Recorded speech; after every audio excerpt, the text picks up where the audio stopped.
கிறிஸ்துவுக்குள் அன்பானவர்களே, உங்களை சந்திப்பதில் மகிழ்ச்சி அடைகிறேன். 1 பேதுரு 1:7 அழிந்து போகிற பொன் அக்கினினாலே சோதிக்கப்படும், அதை பார்க்கிலும் அதிக விலையேற பெற்றதாயிருக்கிற உங்கள் விசுவாசம் சோதிக்கப்பட்டு இயேசு கிறிஸ்து வெளிப்படும் போது உங்களுக்கு புகழ்ச்சியும் கனமும் மகிமையும் உண்டாக காணப்படும்.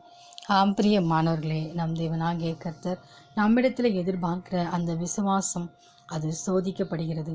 அது சோதிக்கப்படும் போது நமக்கு தேவனாகிய கர்த்தர் அந்த சோதனை தாங்கக்கூடிய பலனையும் கொடுக்கிறார். அவர் வைக்கின்ற விசுவாச சோதனையில் நாம் ஜெயம் பெறும்போது தேவன் நம் வாழ்வில் எண்ணடங்காத நன்மைகளையும் அதிசயங்களையும் அற்புதங்களையும் செய்கிறார்.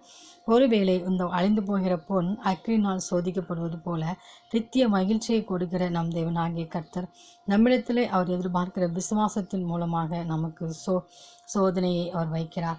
அந்த சோதனையில் நாம் ஜெயிக்கும் போது தேவனாகிய கர்த்தரின் நாமம் மகிமைப்படும். நாமும் இன்னும் விசுவாசத்தில் வளர்ந்து வர அது உதவி செய்யும்.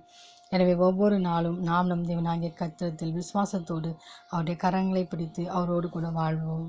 ஆமென்.